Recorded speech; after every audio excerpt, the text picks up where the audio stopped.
Daniel, is something the matter? That cheerful smile made my anger explode.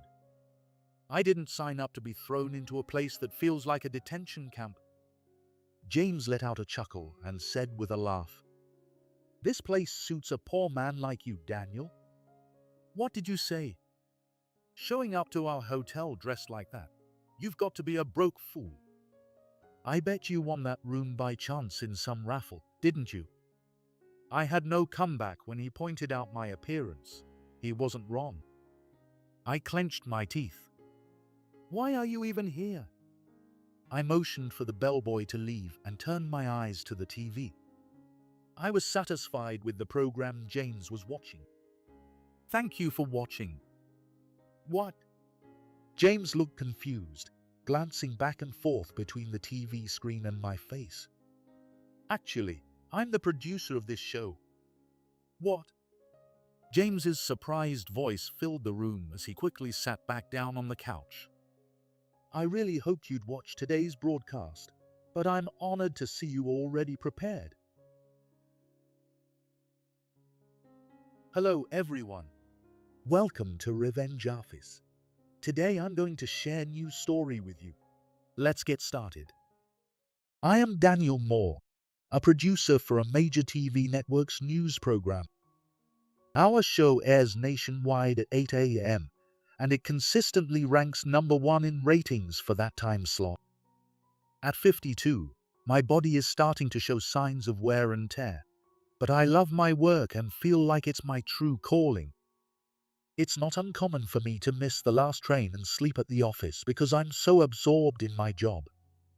Still, my wife, Maria, who's 14 years younger, never complains and keeps things running smoothly at home. We met at work. She used to be a news anchor on one of the shows I produced. She left her job when we got married. Our 10-year-old son, Charles, is a smart kid and someone we're proud of, though he can be a bit of a handful sometimes. I do wonder if I should have been stricter as a father, but I don't dwell on it too much. Even though I don't spend much time with them, I earn a good living, and my family never struggles. It's a fulfilling life. I had been swamped with special programs through New Year's Eve and New Year's Day. But by mid-January, I finally got a late winter break. "How about we go sightseeing for a change? You should take it easy since it's a rare break," my wife suggested. Taking her advice, I decided to treat myself and do a little family outing by booking a stay at a luxury hotel. Everyone knows the Imperial Rich Hotel. And when you mention staying in a deluxe room on the premium floor, it's bound to make anyone envious.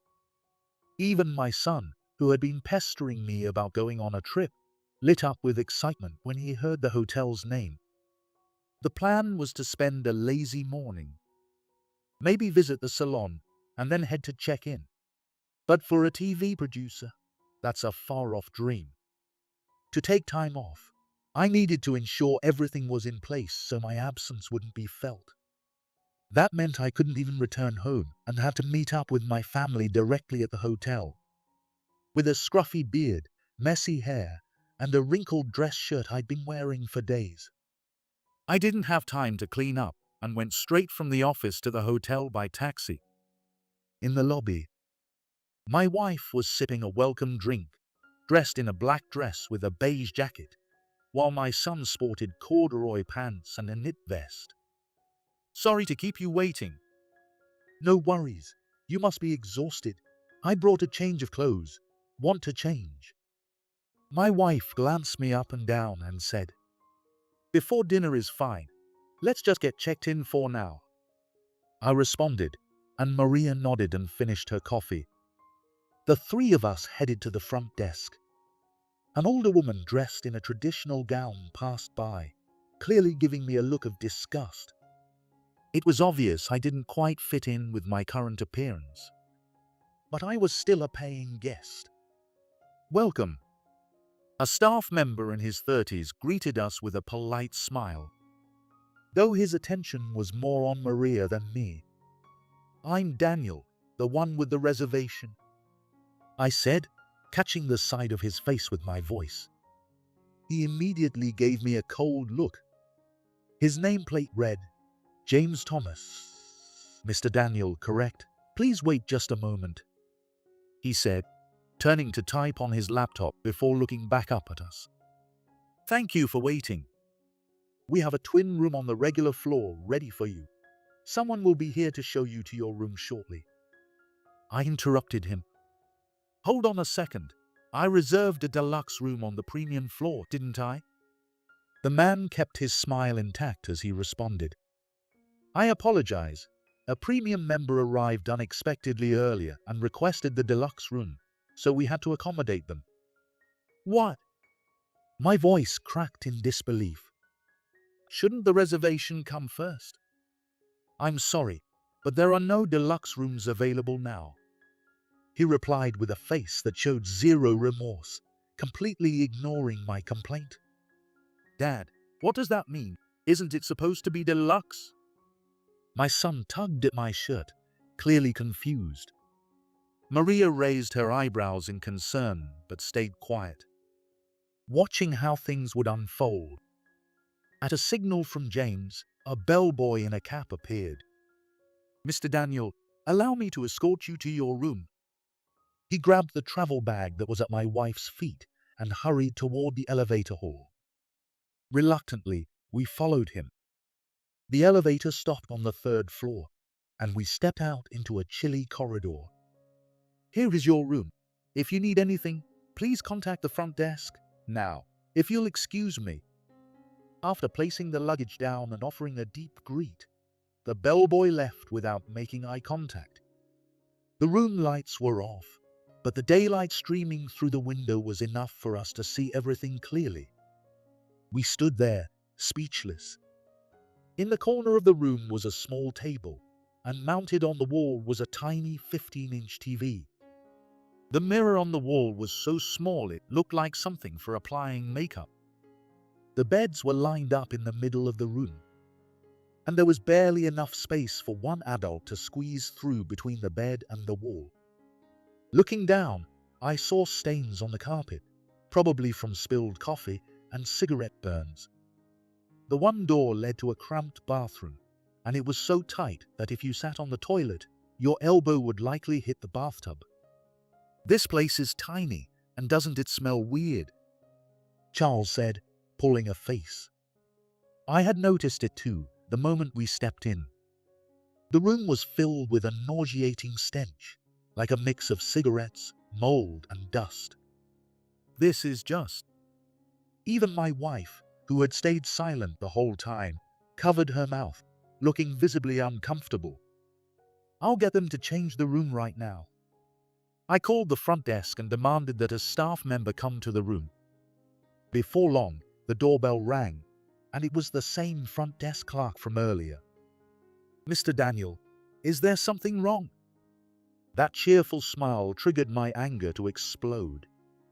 What is this room? I reserved a deluxe room. Calm down, dear. My wife tugged on my arm, but there was no way I could hold back my emotions once they flared up. I didn't book this place to be stuck in some detention camp.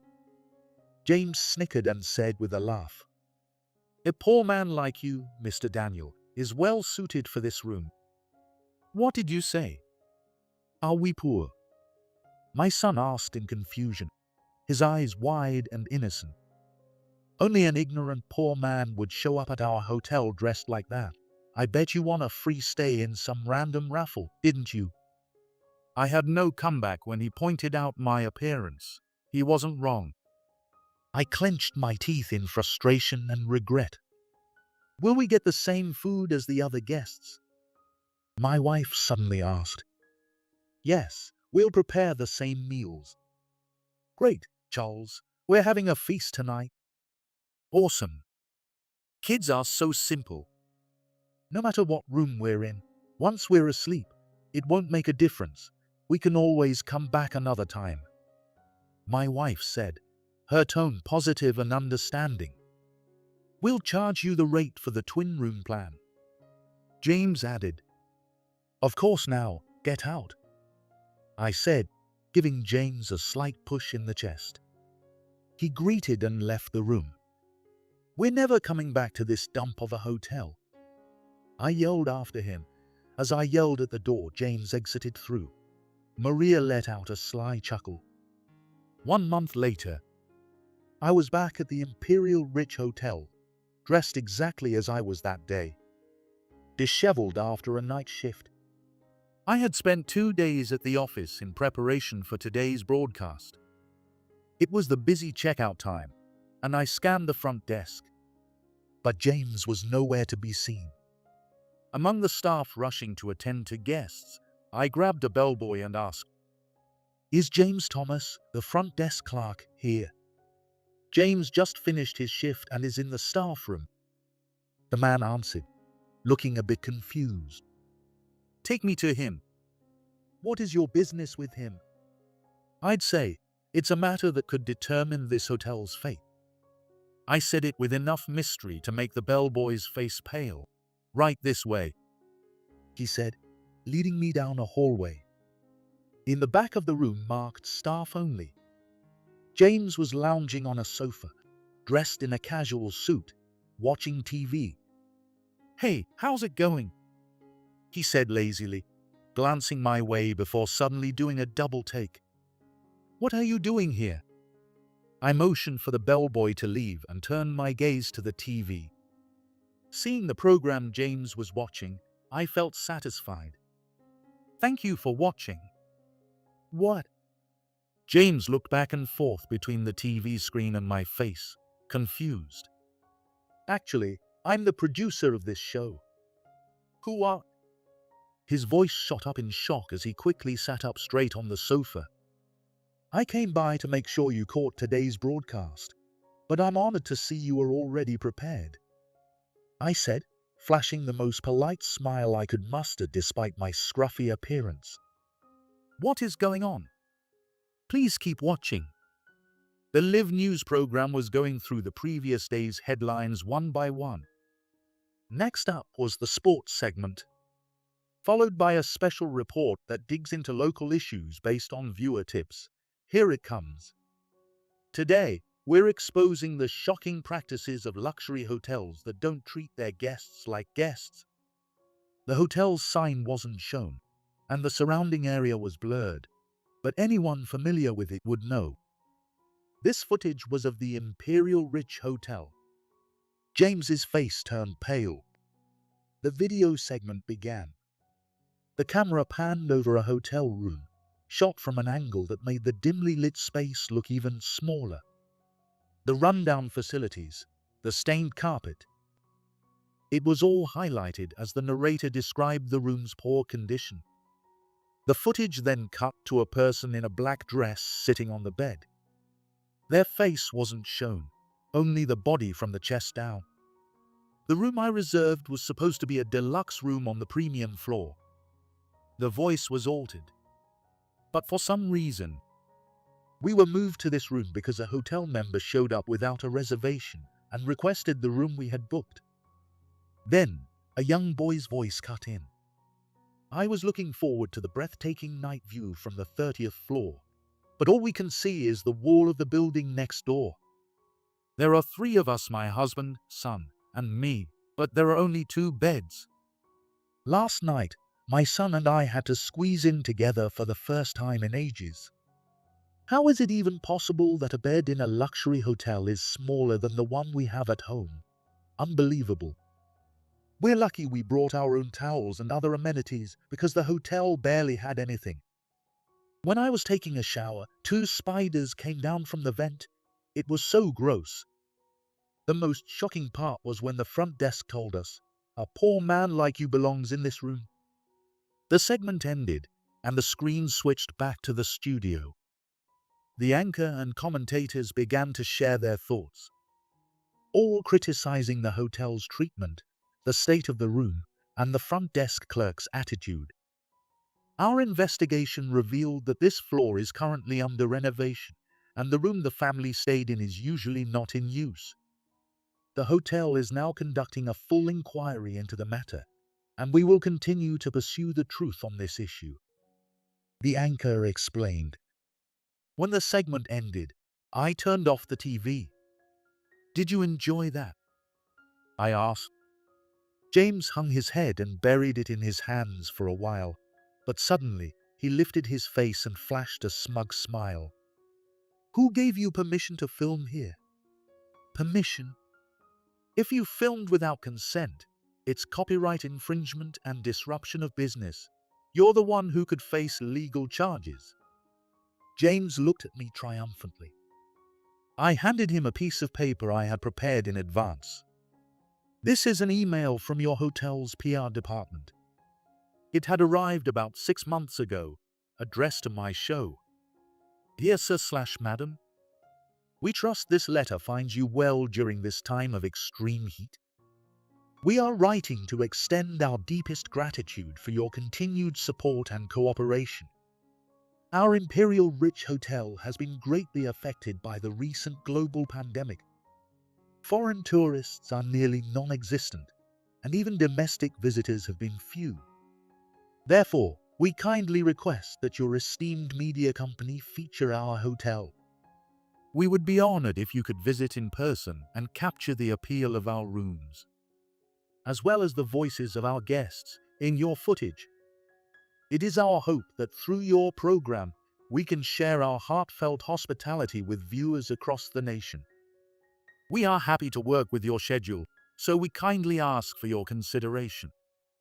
Sincerely," they said the filming could take place anytime, so we shot the hotel's actual conditions and interviewed the guests. Then we aired it. The guests were, of course, my wife and son. And I was the one who did all the filming. I always carry a handy camera, just in case something like this happens. This is nothing like what we requested. It's the media's job to report the truth. Or are you saying your guests lied in their testimony?" James clenched his teeth so hard it seemed you could hear them grind. But he had no response. "Well then, goodbye. The next visit will probably be from our director for more coverage." As I left the staff room, I passed through the well-dressed guests in the lobby and exited the hotel. The reaction to that day's broadcast was huge. Even though we never mentioned the hotel by name, many viewers recognized the Imperial Rich Hotel from the exterior shots, and the story quickly spread on social media. I thought it was a prestigious hotel, but I'm so disappointed. I wouldn't stay in that pigsty even if they paid me. Shouldn't the staff who handled this come forward and apologize? I stayed there once, and there was a really arrogant guy at the front desk. Soon, magazines and other TV shows jumped on the bandwagon, and the hotel was bombarded with requests for interviews. I even got several offers to buy the footage I had filmed. The lobby was bustling with visitors, the hotel now the center of public attention. While this wasn't the PR they'd hoped for, they certainly got plenty of it. It didn't take long for the identity of the staff member who insulted the guests as poor people to be uncovered. You can't underestimate the power of the internet. James's name and face were quickly exposed online, and a magazine even interviewed his ex-girlfriend, who revealed that he had a habit of bad-mouthing hotel guests. Naturally, James was fired immediately. Now that he's so infamous, finding another job will be next to impossible. Too bad for him. Though, if he's that desperate, I wouldn't mind hiring him as a janitor at the TV station. Well, that's if he's even interested. In the midst of all the chaos, I received a letter from the Imperial Rich Hotel at home. Inside was an apology letter and a free stay voucher for a deluxe room. I considered using that as material for another segment, but my wife stopped me, so I ripped it up and tossed it in the trash. I'm thinking of booking another luxury hotel for the three of us next time I get some time off. Whether we'll finally get to relax or if a new adventure awaits, I'm already excited.